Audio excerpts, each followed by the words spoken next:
నమస్తే. Welcome to our channel. నేను సిరి.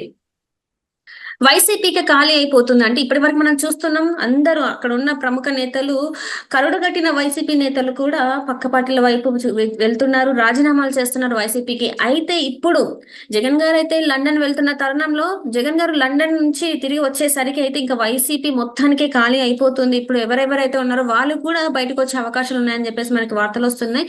అయితే ఇందులో ఎంతవరకు వాస్తవం ఉంది అనేది మనకు తెలియజేయడానికి ఈ రోజు మనతో పాటు ఉన్నారు TDP official spokes person Saptagiri Prasad గారు. నమస్కారం సార్. నమస్కారం మేడం. మీకు ప్రేక్షకులకి వీక్షకులు అందరికీ కూడా నా హృదయపూర్వక నమస్కారాలు మేడం. చెప్పండి మేడం. ఇప్పుడు వస్తున్న వార్త అయితే ఏదైతే ఉంది అంటే జగన్మోహన్ రెడ్డి గారి పార్టీ అంటే వైసీపీ పార్టీలో ఇప్పుడు ఇంకా అంతో ఇంతో ఉన్న వ్యక్తులు కూడా నేతలు కూడా ఇంకా జగన్మోహన్ రెడ్డి గారు లండన్ నుంచి తిరిగి వచ్చేసరికి అంటే సెప్టెంబర్ 3 తారీఖున తను లండన్ వెళ్తున్నారు. 20 రోజుల పాటు అక్కడే ఉండబోతున్నట్టు వార్తలు ఉన్నాయి. సో తను తిరిగి వచ్చేసరికి ఇండియాకి తిరిగి వచ్చేసరికి ఏపీ తిరిగి వచ్చేసరికి ఇంకా వైసీపీ పార్టీ అనేది ఇంకా ఉండదు, ఆ పార్టీలో నేతలు ఎవరు ఉండరు అని చెప్పేసి మరి వార్తలు వస్తున్నాయి. మరి దీని మీద మీ అభిప్రాయం ఏంటి సార్? మేడం, ఇది ఆల్రెడీ ఎక్స్పెక్టెడ్. ఎందుకంటే జగన్మోహన్ రెడ్డి యొక్క అహంకారం గాని, అహంభావం గాని, వే ఆఫ్ అప్రోచ్ గాని జనాలు జీర్ణించుకోలేకపోతున్నారు. సొంత క్యాడర్ కూడా జీర్ణించుకోలేకపోతుంది. ఇప్పుడు చూడండి, ఆయన పార్టీ పెట్టినప్పుడు నుండి ఆయనతో పాటు ట్రావెల్ చేసిన వాళ్ళందరూ కూడా ఆయన విధానాలు నచ్చక వన్ బై వన్ వెళ్ళిపోతున్నారు. ముందుగా ఒక పార్టీకి ఒక పొలిటికల్ స్ట్రక్చర్ ఉండాలా, ఒక బేస్ ఉండాలా. ఆ బేస్ మిస్ అయ్యాడు జగన్మోహన్ రెడ్డి. 2019 లో 151 సీట్లు ఇచ్చినటువంటి వ్యక్తికి జనం కేవలం ఇప్పుడు 11 సీట్లు ఇచ్చారంటే అంటే దాదాపు 140 సీట్లు పెరికేశారు ఆయన దగ్గర నుండి. మీరు బాగా అనాలిసిస్, ఎన్ని పొలిటికల్ అనాలిసిస్ చూడొచ్చు. 151 ఎక్కడ, 11 ఎక్కడ. సో ఇంకా అతనికి బేస్ అనేది ఉండదు. ఇంకా పైగా అతని మాట తీరు గాని, ముఖ్యమంత్రిగా ఉన్నప్పుడు వ్యవహార శైలి గాని, ఇంకా నేను శాశ్వతంగా ముఖ్యమంత్రిగా ఉంటాను, ఇంకా నా ఈ ముఖ్యమంత్రి పీఠాన్ని ఎవరు పీకలేరు, నేను ఒక నియంతలాగా ఆ విధంగా ఫీల్ అయ్యాడు ఆయన. 30 సంవత్సరాలు ముఖ్యమంత్రిగా ఉంటానని చెప్పి అధికారులు నమ్మబలికాడు, కేడర్ నమ్మబలికాడు. ఇంకా నన్ను ఓడగొట్టే వాళ్ళు ఎవరు నా భ్రమలో ఉండిపోయాడు. కానీ డెమోక్రసీలో ప్రజలు చెప్పింది వేదం, ప్రజలు మాట్లాడింది చట్టం, ప్రజలు చేసింది శాసనం. మాట్లాడితే ఒక మాట అనేవాడు ఆయన, మీకు తెలుసో లేదో, నా ఎంట్రుకు కూడా ఎవరు పీకలేరు అనేవాడు. మీకు గుర్తుందా లేదా డైలాగ్? 2-3 సార్లు చెప్పాడు. స్కూల్ పిల్లల ప్రోగ్రామ్ లో కూర్చొని ఆయన నా ఎంట్రుకులు కూడా ఎవరు పీకలేరు మీరు అన్నాడు. అంటే ఏ విధమైన అహంభావం చూడండి. డెమోక్రసీలో, ప్రజాస్వామ్యంలో ప్రజలే మనకి అవకాశం ఇస్తారు పాలించమని చెప్పి. మనం ఈ అవకాశాన్ని తీసుకొని రెచ్చిపోయి నన్ను ఎవరు పీకలేరు, నన్ను ఎవరు అది చేయలేరు, ఇది చేయలేరు అని మాట్లాడడం చూసినారు ప్రజలు. తీరా చూడబోతే ముఖ్యమంత్రి పీఠాన్ని పీకారు. ఎంట్రుకుల సంగతి ఏంది? ఏకంగా ముఖ్యమంత్రి పీఠాన్ని పీకేశారు పబ్లిక్. పైగా పరిపాలించిన తీరు, పోలీసులను అడ్డం పెట్టుకుని వ్యవహరించినటువంటి విధానం, ఎమ్మెల్యేల దగ్గర నుండి, ఎంపీల దగ్గర నుండి, ప్రతిపక్ష నాయకుల దగ్గర నుండి, సినిమా యాక్టర్ల దగ్గర నుండి, సినిమా యాక్టర్లను పిలిపించుకొని వచ్చి చేతులు కట్టించుకున్నాడు. సార్ మా సినిమా థియేటర్లు ఆడిస్తాడు సార్, అట్లా చేతులు కట్టుకున్నారు పెద్ద పెద్ద హీరోలు ఆయన దగ్గరకు వచ్చి. అంటే ఒక నియంత, నా దగ్గరికి రావాలి వీళ్ళందరూ, నన్ను వచ్చి కలవాలా, నా దగ్గర వచ్చి గుంజులు తీయాలి అనేటువంటి విధానం. ఇప్పుడు చూడండి, ప్రభుత్వం కోల్పోయిన తర్వాత కూడా షాకింగ్ విషయాలు బయటకు వస్తుంది మనకి. అమ్మాయి ఎవరో పాపం, ముంబై హీరోయిన్ జత్వానినో నత్వాని అమ్మాయి, ఆ అమ్మాయిని ఏం సంబంధం ఇక్కడ ఉన్నటువంటి పోలీస్ అధికారులు, కాంతి రాణా టాటా గారు కానివ్వండి, డీజీ కసిరెడ్డి రాజేంద్రనాథ్ గారు, విశాల్ గుని గారు, వీళ్ళందరి పేర్లు వస్తున్నాయి బయటికి వన్ బై వన్. ఆ అమ్మాయి ఎక్కడేదో ముంబైలో ఉంటే మీరు ఆగ మేఘాల పైన రాష్ట్రం ఏదో కొంపలు మునిగిపోయినట్టు ఫ్లైట్ లో పోయి ఆ అమ్మాయిని, వాళ్ళ అమ్మని, వాళ్ళ నాన్నని అరెస్ట్ చేసి తీసుకురావటం, ఇక్కడ గెస్ట్ హౌస్ లో పెట్టడం, వేధించడం, బెదిరించడం, ఇన్ని రకాల అరాచకాలు చేసేసినారు మీరు. ఇట్లాంటివి చాలా జరిగిపోయినాయి.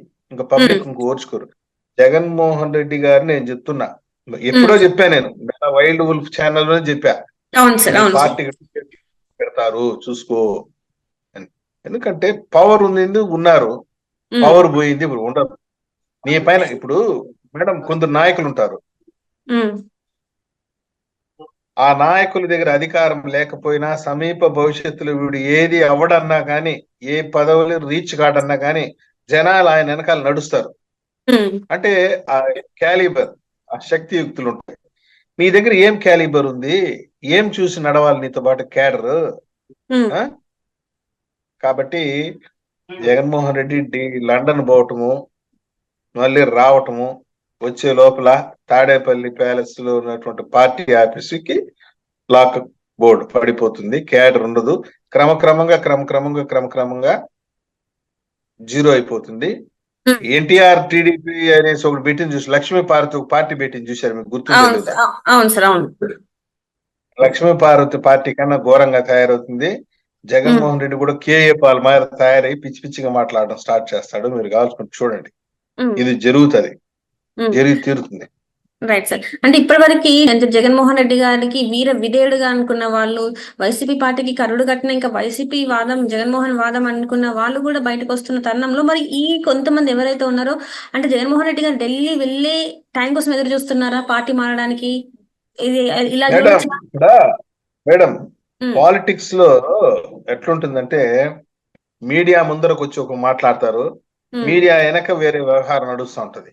అవునవును మీడియా సార్. ముందుకు వచ్చి నేను వీర విధేయుణ్ణి, నేను జగన్మోహన్ రెడ్డి భక్తుణ్ణి, నా గుండెలు చీల్చి చూడండి జగన్మోహన్ రెడ్డి రాజశేఖర రెడ్డి కనిపిస్తారు అని చెప్తారు. అది కామన్.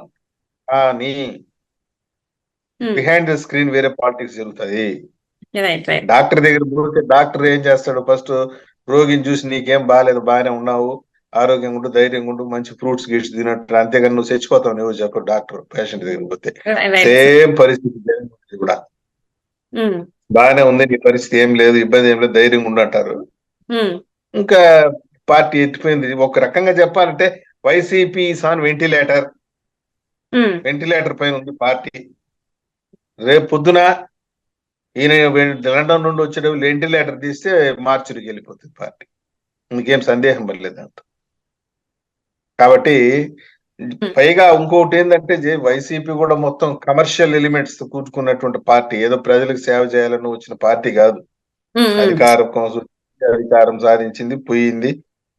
ఇప్పుడు ఆయన పరిస్థితి, లండన్ కి ఎందుకు వెళ్తున్నాడు ఆ విషయం చెప్పాలి. ఆయన ఏం కారణం చేత వెళ్తున్నావు?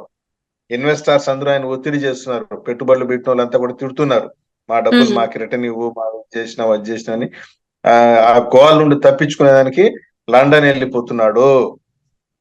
నేను ఒక విషయం చెప్తాను మేడం, మన ఛానల్లో హెడ్లైన్స్ లో పెట్టుకుంటే లండన్ పోయిన జగన్మోహన్ రెడ్డి తిరిగి వస్తాడన్న నమ్మకం లేదు. ఒక విజయ మాల్యా మాదిరిగాను, ఒక నీరవ్ మోడీ గాను, లలిత్ మోడీ గాను అక్కడే ఉండిపోతాడు. కూడా A2 కూడా పోతున్నాడు, సాయిరెడ్డి కూడా 1-2 రోజులు తేడా ఆయన కూడా పోతున్నాడు. వీళ్ళంతా పోయి లండన్ చేరిపోతారు. ఇంకా కూడా leader one by one Dubai కొందరు, వాడు కొడాలి నాని అనేవాడు, వాడు దుబాయ్కి వెళ్తాడు, ఈ రోజా దుబాయ్కి వెళ్ళిపోతుంది, వాడు వల్లంనేని వంశీ అంట, ఈ పేరుని రాని మీడియా ముందు వచ్చి బెక్క అరుస్తున్నారు కదా బ్యాచ్. ఈ బ్యాచ్ అంతా కూడా లండన్కి వెళ్ళిపోతారు. ఇక్కడ వైసీపీ కార్యాలయానికి టూలెట్ బోర్డు పడిపోతుంది.